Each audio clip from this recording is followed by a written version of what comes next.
Okay.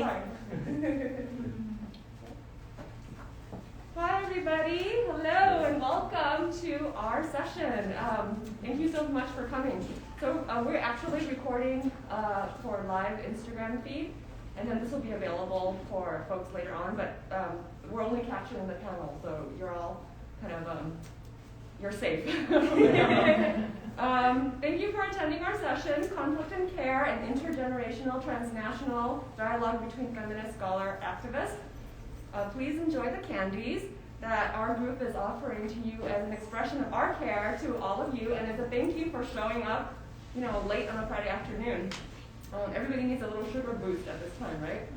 So my name is Thúy Võ Đặng. I'm the curator for UCI Library's Southeast Asian Archive.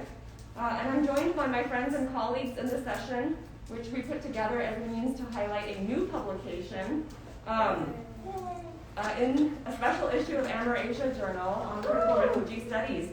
That article is called Conflict and Care, Vietnamese American Women and the Dynamics of Social Justice Work. And I've written it with my co-authors, Thảo Hà, who is a professor of sociology at Amerasia College, and Tú-Uyên Nguyễn, who is an associate professor of Asian American Studies at Cal State Fullerton. We're based, the three of us, co-authors, are based in Southern California, organizing, working, and building community in an area with the largest concentration of Vietnamese diaspora community in the world. All three of us are board members with the Vietnamese American Arts and Letters Association, or VALA, a 30-year-old multi-arts nonprofit that produces major events like the Viet Film Fest. We're joined in this roundtable by the co-founders of a Toronto-based feminist arts collective, Empowered Phụ Nữ, or EPN, Julia Huỳnh, Linda Bùi, and Michelle Nguyen. Among this group, we are dialoguing across different generational and national contexts, as well as disciplinary training and background, from arts to archives to public policy, sociology, and public health. What we have in common is our commitments to social justice, community building, and addressing our shared legacies as quote-unquote daughters of the diaspora, to use a term borrowed from Empowered Phụ Nữ. So let me explain the zine that you're given upon entering the session. Over the last several months, as the six of us met over Zoom to plan for this session, we decided to create a digital zine that could be given to each of you as a way to invite you to engage with us.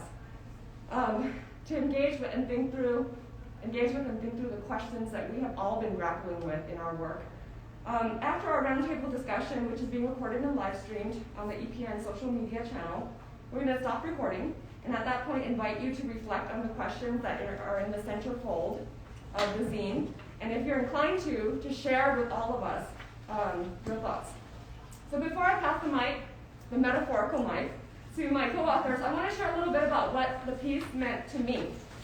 Several scholars at AAAS in the last day and a half that I've been able to hear have asked us to consider what joy might look like in this work. And for me, writing this piece has been about joy. It's been joyful and healing because it enabled me to spend time processing my experiences being attacked by community elders. Can you go to the next slide? You're a hype person in the audience. Attacked by community elders for my views very publicly on social media, and chastised by my family, my mother specifically, for my actions when I attended Black Lives Matter protests in Orange County, as these photos demonstrate, in the summer of 2020. So these two women during our writing have held me, and not physically, but emotionally and intellectually, as we wrote and discussed over Zoom. This piece is deeply, deeply personal and written in the first-person voice, sharing our values and actions around the anti-racist work we do in various roles that we occupy as educators, daughters, mothers, community organizers. It offers a map to the spaces that we navigate. Oh, we can go to the next slide. As scholar activists, as engaged scholar activists, right? I think of it as an intentional work to build bridges with and support for those who may experience gendered and generational disciplining for their social justice work. And this was a photo that quote-unquote got me in trouble. I posted on the night of the presidential election in 2020. and I got screen capped and circulated in various other spaces on Facebook. A lot of hateful messages were directed towards me, as well as an anonymous letter sent to my university to, get me in trouble. Nothing really materialized from that except for a lot of stress on my end after doing 2 decades of community work in this community. What we worked towards, I believe, as we were working together, was this writing praxis that models how writing can be a site of resistance, how it can also be a site of collaboration, healing, and empowerment. For me, when you can find joy that sustains your work and commitments, you will be fortified for the struggles today and the future. So I'm going to pass it over to Thảo, I believe, who will be speaking next. So I was part of this opportunity to write on the topic of the vexed relationships that we carry during, the Trump era and during the strife and the social movements after George Floyd. And first, I thought of it very analytically, very academically, very scholarly, and I was pulling a lot of ideas from, just a very, very top approach to thinking about it.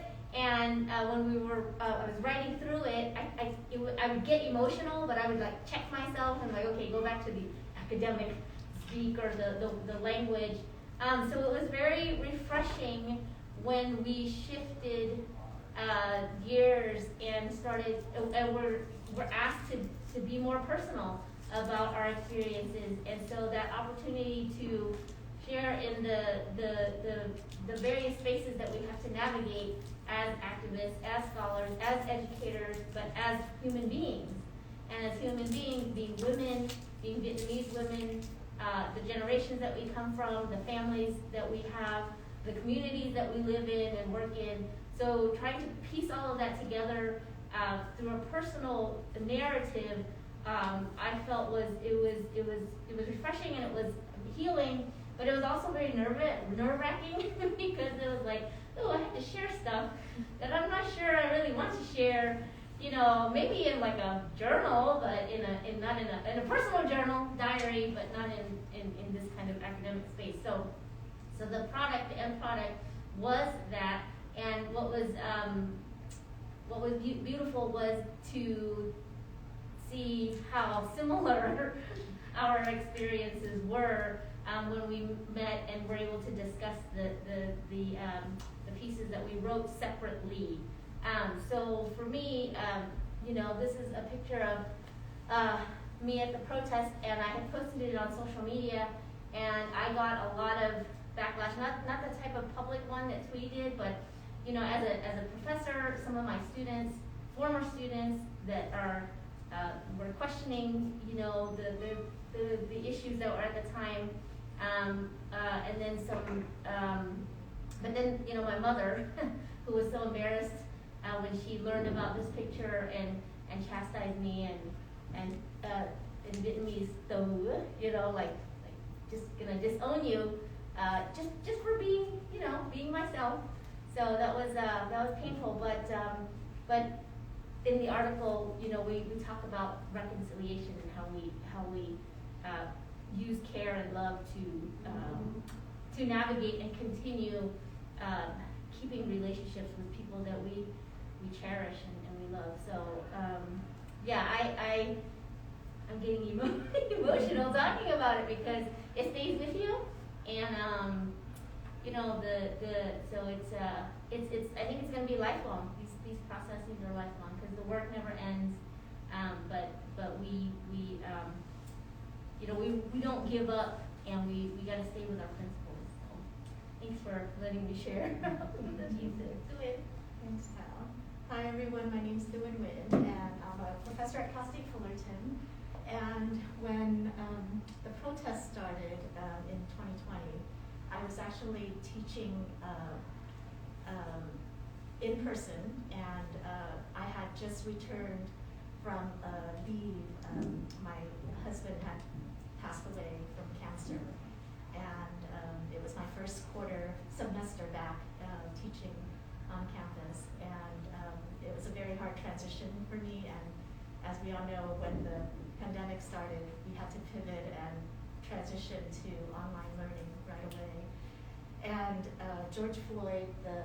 murder of George Floyd happened, and I had all of these questions from my students, from my sons. My sons were at 11 and 15 at that time. And so we were all grappling, as everyone was at that time, with confusion, with grief, just a lot of things going on. And Thúy, at that time, started a personal group on Zoom just for an opportunity for us to check in weekly, on a weekly basis.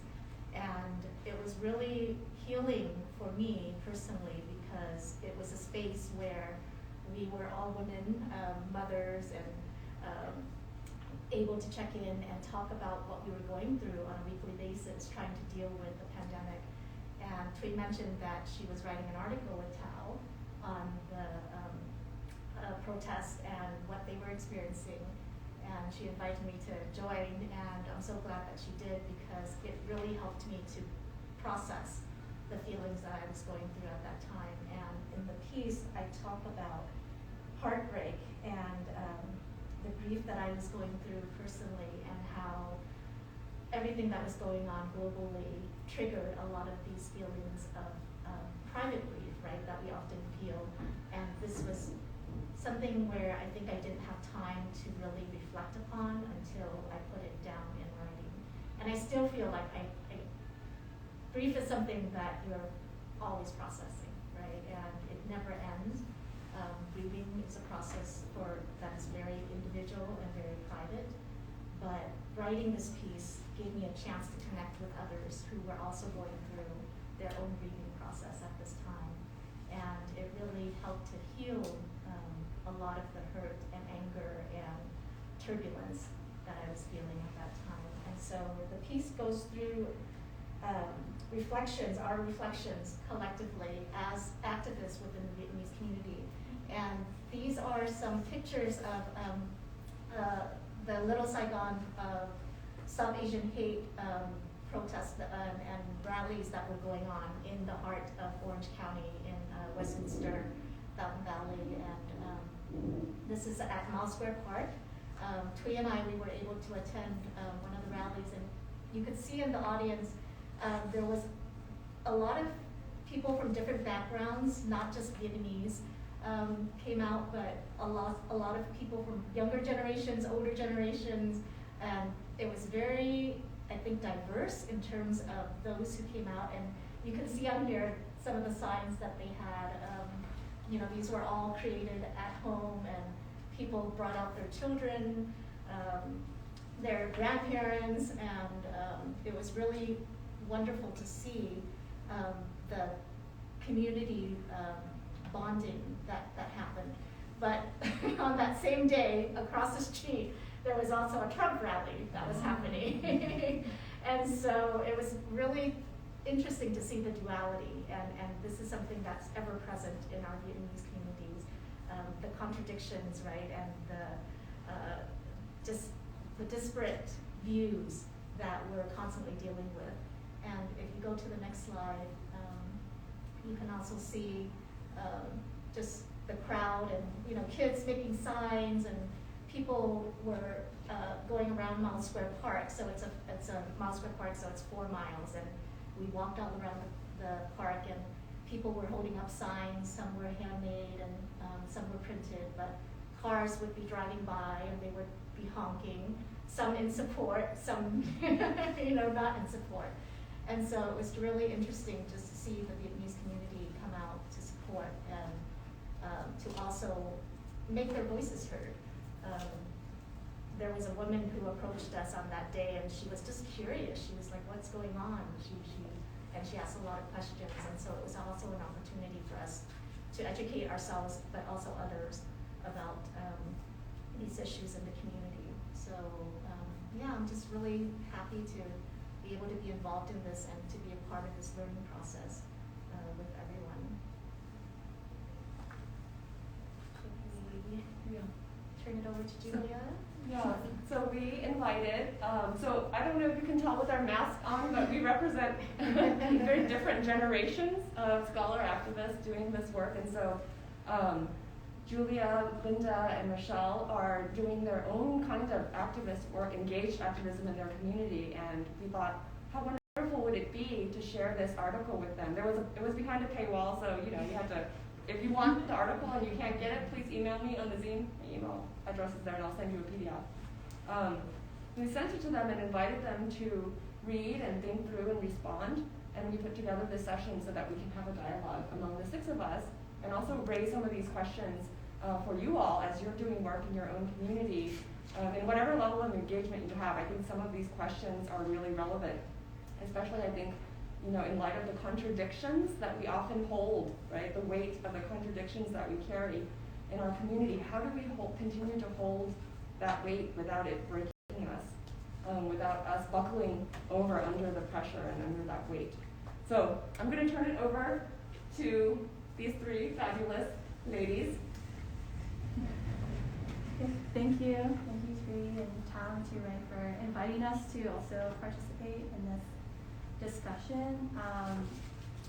One of the things that kind of came up immediately, Thảo, you're mentioning like, why is it so painful to be myself? Why is it so painful to show up for other communities and in solidarity? And I think to a passage, Thúy, that you wrote about shame. And you had quoted Kathy Parkham's about shame, and that was more so about that familiar sense of shame in that you felt seeing the riots at the U.S. Capitol. So, there's no specific answer to this, but how do you reconcile the shame that happens when you are trying to be yourself? How do you move past that, or how do you carry it? And I'll just leave it open to you. So if you can go back to the slide of the T-shirt, I actually didn't explain very well what, this is a quote from my part in the article where I asked all of these questions of myself. These were questions that I was processing. I designed this T-shirt with a friend who had many years ago also been the target of violent protest as she curated an exhibit in the Vietnamese American community. And face a lot of backlash, including, hate messages to her phone and so on. We did this just for ourselves, right? And we weren't intending to wear this T-shirt in public or anything, but I posted an image of this on social media, and this says "fuck you" in Vietnamese. And all the fuck yous that I wanted to say, really, in every day for the past 4 years, up until that moment, right? Under the Trump regime. To Trump, ICE, the police, racist, patriarchy, capitalism, homophobia, mean people. I mean, all of it. And then, so I've never been so vocal, but something just really snapped in me that year. And I think it was partially the pandemic, but certainly all the racial reckoning that was sweeping across the country.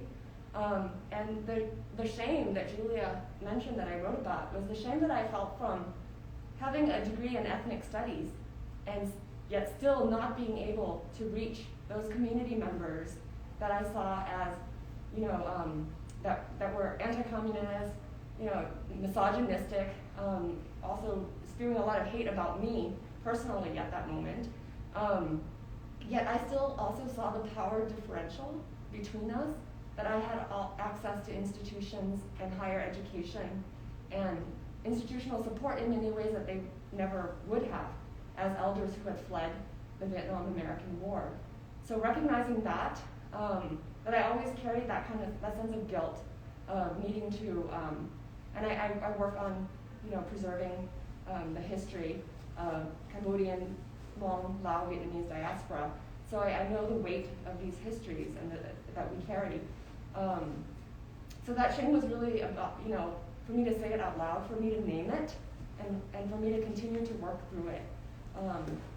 And I don't have an answer that's, definitive about how we continue to do this work. I just know that I need to do it in the company of other fierce and strong and powerful scholar activists who understand implicitly what it means to be part of this community. Pain about being who you are you know, so I would struggle with the emotions that come with this work, right? So the anger, the rage, the you know, you want to lash out, you want to go kick somebody's ass, right? But also there's a lot of meditation that I've been doing, self-healing. I also lost someone very close to me during the pandemic, and so there was that grieving and the stress and the anxiety and the depression. So you're going through all of that, and so one of the ways that one of the areas of practice that I've been trying to implement is this practice called Stoicism. And I had understood Stoicism in the past as like not having emotion, but in this modern way of adapting it, it is to allow yourself to feel those emotions, that it is okay to have those emotions. It's okay to even feel painful about who you are, but how do we come back to equilibrium? Because we have shit to do, right? We have the work that we need to do. And the relationships that are closest to us, right? So I think about Thúy and I'm like, okay, there's people out there that are haters, like that's just so peripheral. But like who are you know, the family members, the friends, the aunties and the uncles and the community that we work on behalf and serve, right? How do we preserve that, right? And so it's okay to feel those emotions about, you know, those relationships, but continue to work. And with my mother and my father and even my siblings, because they're all in Texas, that's where I grew up, and it's very different there. And they're very, very hardcore Trumpers. It's just choosing your battles, choosing love, right? Choosing the way to nourish those relationships in other ways, having other conversations, and kind of letting go. Thanks for your card. Tarot reading. I got a tarot card that said you gotta let go, and so I let go of like trying to convince my parents of that, and I know where are the spaces that I can do the work in my classroom, in my community, in cultural and community and arts events, right? And so when I feel like when we give into those damaging emotions, like who are we damaging? It's the Buddhist mantra, like we are only damaging ourselves. So in the article, my piece, I write about like choosing love, choosing empathy, choosing encouragement and hope and optimism. And Stoicism also says we need bad people in our lives because they remind us of the virtues that we want to hold. Yeah, and I just wanted to speak a little bit about the connections and this sense of shame that was in times coming externally, but there was also shame within our families. And how did we deal with those pressures because my mom would call and I wrote about it in the article, she would say things like, I hope you're not gonna, go out to those protests and don't take the kids with you. It's very dangerous. And there's that sense of protecting, right, your family members, and of course at that time we didn't know what the risks were in terms of the pandemic and so forth, but there was so much fear, right, that everyone was dealing with. And I understand my mom was very concerned, right, and she was being a mom, and a part of me was also very concerned about what kinds of risks am I exposing my kids to if I take them to these protests, right? So we were trying to make these decisions on the fly, right, and in the situations that we were in, but this sense of shame that overlaid a lot of the decisions. It wasn't just external shame, right, from the haters that were directed at us, but also within our families, and part of that was enveloped within this framework of I'm trying to protect you, right, and figuring out what that meant to be in a safe space and to be to show love and care, and also the shame that we felt personally in terms of grieving and what it meant to discuss things in public, right? And seeing things in the news and trying to discuss it with my kids and figuring out what the boundaries were, and is it okay to show them the video, or they're going to see it in other spaces, right? About George Floyd being murdered, and just all of these questions that were going on at that time, and it was really overwhelming. And I think just having the space to be able to just talk about it and to have conversations about it really, really helped me to process it as well. I just wanted to comment on what Thúy was talking about, the education and privilege. I think as a second generation who my parents supported my pursuit of liberal arts education and humanities, I felt like during the Black Lives Movement, I was using my education, vocabulary, my privileges against them by speaking up for morals and for the movement. And I guess it came to a point where not only was I really frustrated and angry that they couldn't really try to meet me in the middle, but then it was also a moment of humility where I realized I also had a lot of work to do in terms of learning how to communicate with them and in a way that, you know, they're more willing to see my point of view. And so it was a really big moment of me in recognizing, like, I have had opportunities to learn about this, but maybe as they like settled in Canada, they had to survive and focus on providing for their own family. And so in that focus, it might be harder for them to consider or empathize with the struggles of other minority groups, and how, you know, where they are now might have come at the expense of others. And just recognizing that this might not be the proper time for them to come to accepting that. So just wanted to comment on that. And I guess something that Fu-Wing was mentioning in her part of the article was that closing the gap is realistic only when they wish to meet us at the bridge. And I'm wondering how you deal with those moments where you realize that the moment where you can meet at the bridge is going to take a lot of time to get to. That's a great question, and I think we talk a lot about this in our pieces. Yeah, there has to be a two-way street, right? And I think a lot of it has to do with working on ourselves, right? Like you mentioned, Michelle, in terms of looking at what are our blinders, what are our biases. There's another article in this collection about cultivating tenderness and rethinking the way that we deal with refugee parents, right? There's oftentimes a framework of refugee parents not understanding, right, our generation or other generations' struggles or what we're going through. But how often do we look the other way, right, and trying to understand our parents and what they went through, and how just having gone through the refugee trauma of migrating from another land because of colonial imperialistic, right, structures that displaced them, what did they have to sacrifice? What did they have to go through in order to be able to start a whole new life in this country, right? And how often do I think about that? And I did think about that a lot during the pandemic, and in terms of thinking about, yeah, this trauma that we're all collectively experiencing, and how do we make those bridges? How do we build those bridges within a time that's so painful for everyone, right? And we're all trying to deal with that hurt and trying to hold on to certain things, but also to let go. And there's no easy answers. I think it's a matter of figuring out for yourself self-care, right? And then thinking about also radical care and what that means in a community sense and a collective sense. What does it mean to take care of myself? And I quote Audre Lorde and her quote about self-care, that being something that is a resistance, right, to the structures that oppress us. And really thinking about self-care in the sense of a community support system for ourselves and for each other.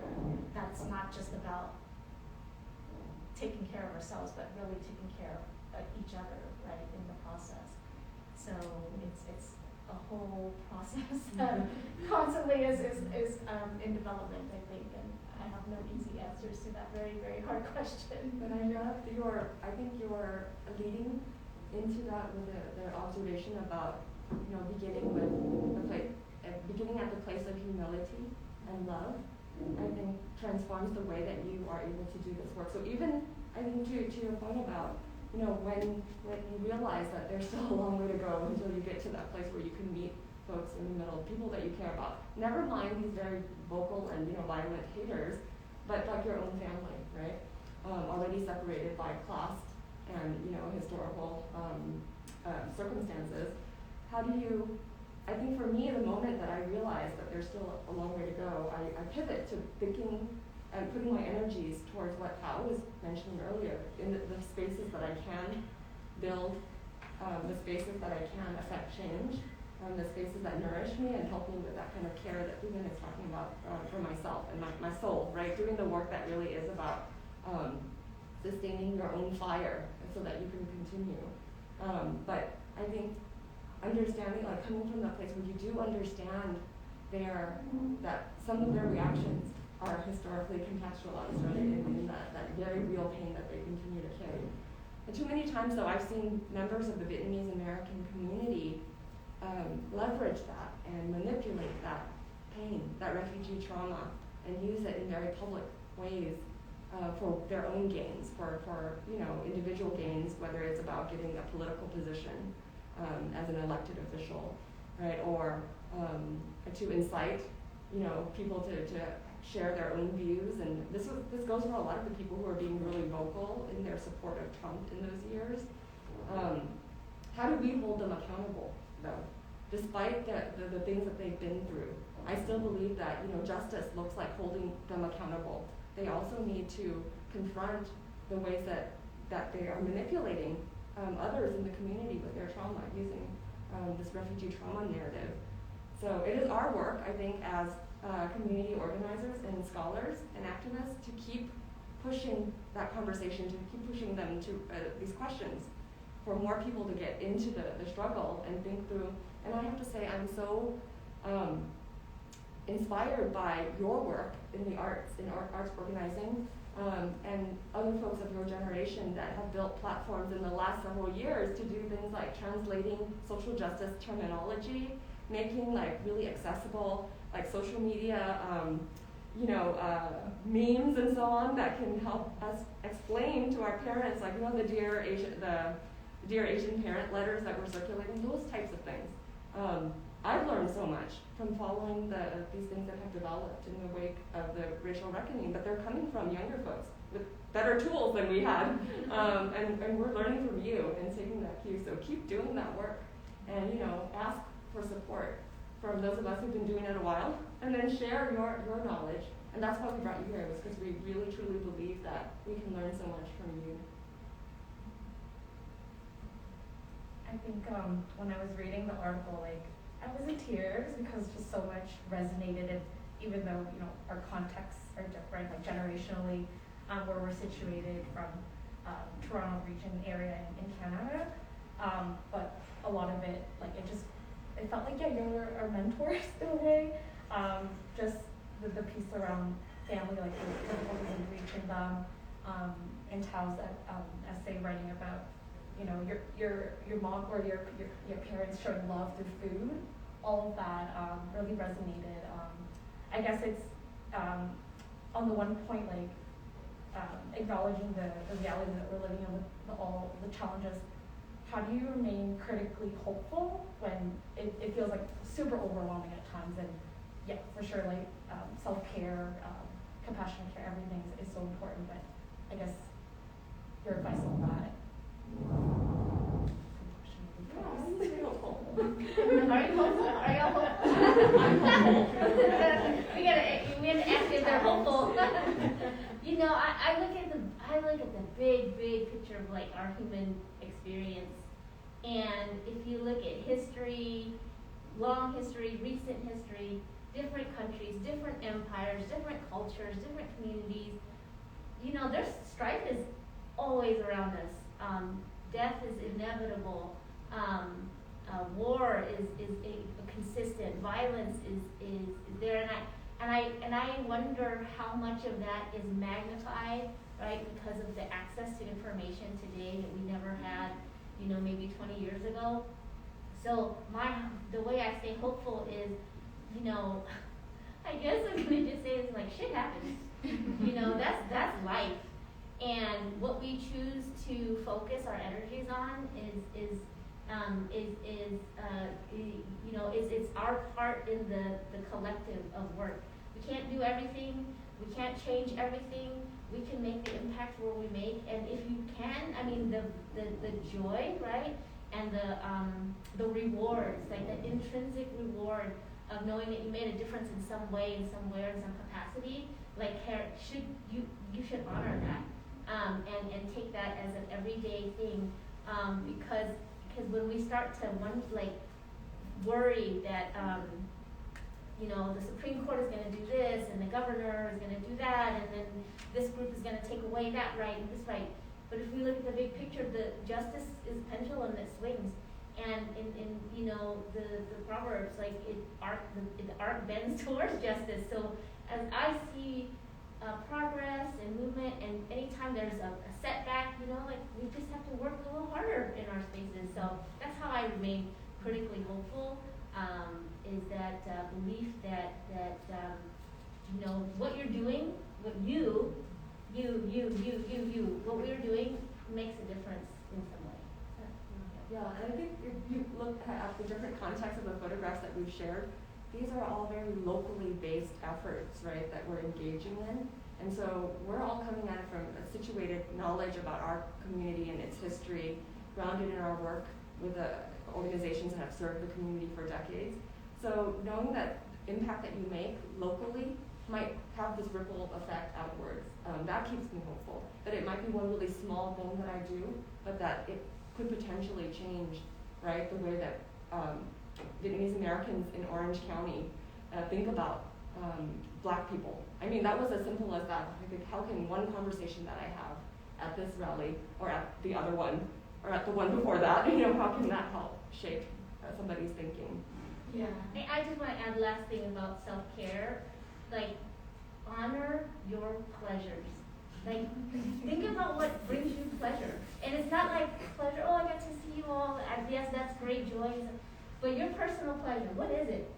And give that to yourself, right?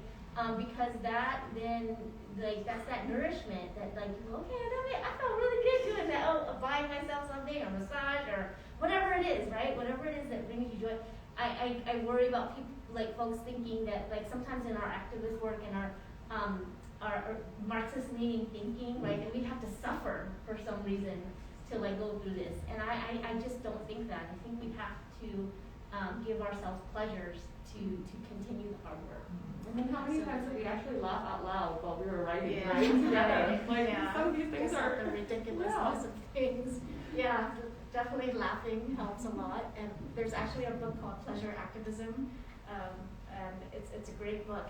It talks about, right, having joy and finding the playfulness and fun in what you do, and that's what sustains us, right? I think in this work is being able to find hope and love and compassion and care in those small pockets where we're doing this really, really hard work, right? That is really disheartening at times.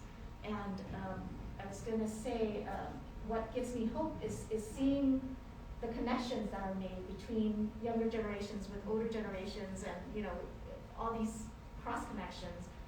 And I wanted to put that question back to you as well, coming from Canada and sort of having this transnational perspective. Also, what gave you hope in terms of what you saw in the news and what was happening, and how did you react to things? And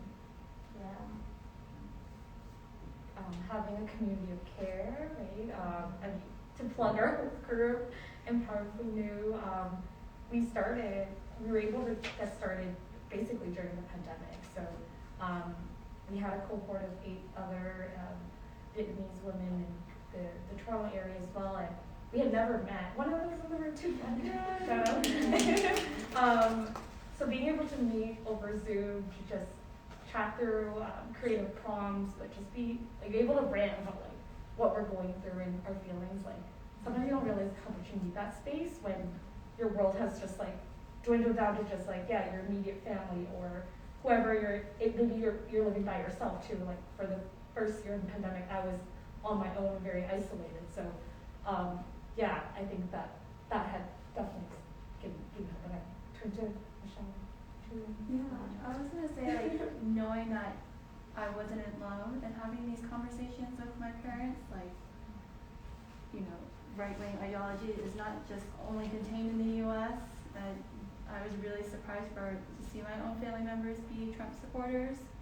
And I moved back home during the pandemic after living away for a decade. So it was really hard to come to terms with, oh my gosh, my parents aren't who I thought they were. And I'm kind of flabbergasted that they're making these comments, and I wasn't expecting them to say these types of things. And I'm trying to block these YouTube channels, but they still keep coming up somehow. And I don't know Vietnamese, so I'm relying on really amazing Vietnamese American organizers who were sending out a list of like, hey, here are some like right-wing YouTubers that are spreading misinformation, not just about politics, but about COVID, like heads up on that.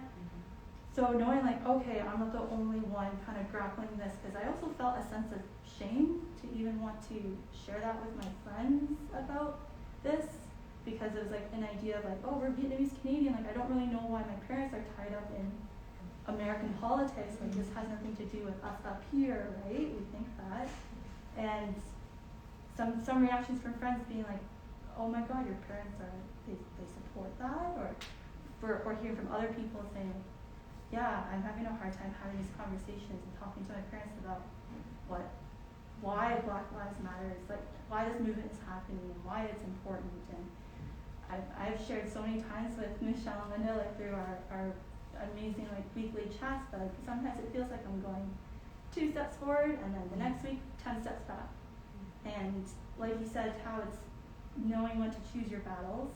I've started to learn that because it would clash constantly. And there's a part in your essay, you know, when you also got into an argument with your mom and they hung up. And I kind of thought more about like, oh, there's sometimes this like act of punishment as like their form of love. And they've been taught that, and I'm trying to not also punish myself when I do try to show what I feel is an act of love, wanting to engage in these conversations that are really difficult to have.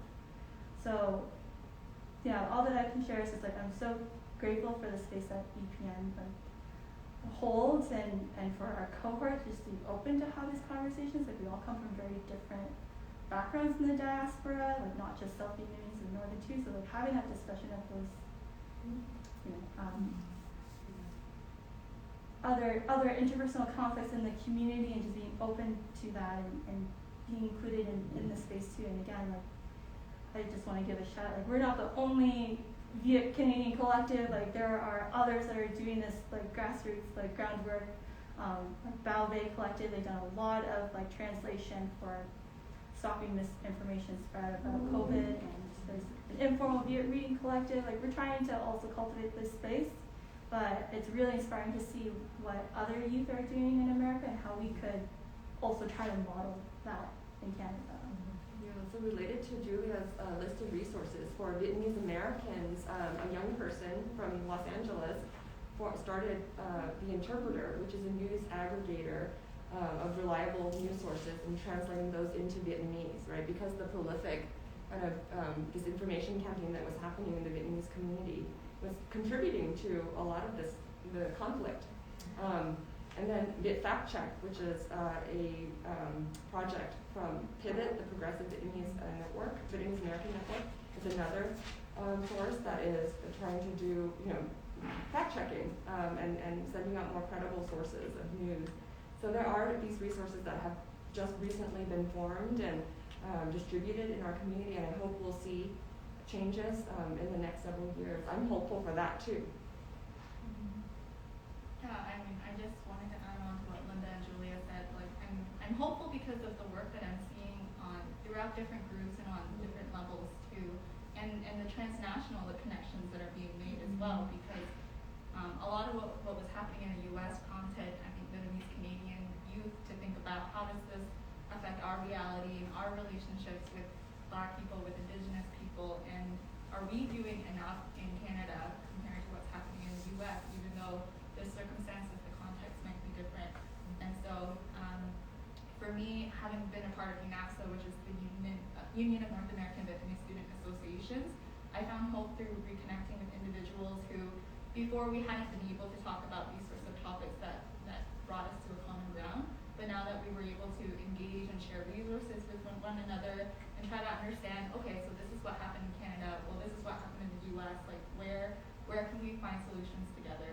And then through EPN, it was just a space for healing and dealing with the after effects or continuing effects of anti-Asian racism and the violence against women and elders, and using arts as a way to reconnect with ourselves and our communities, and just be able to come to a place where we're comfortable enough to share our stories, and to find people that we can share it with. So that's what gives me hope.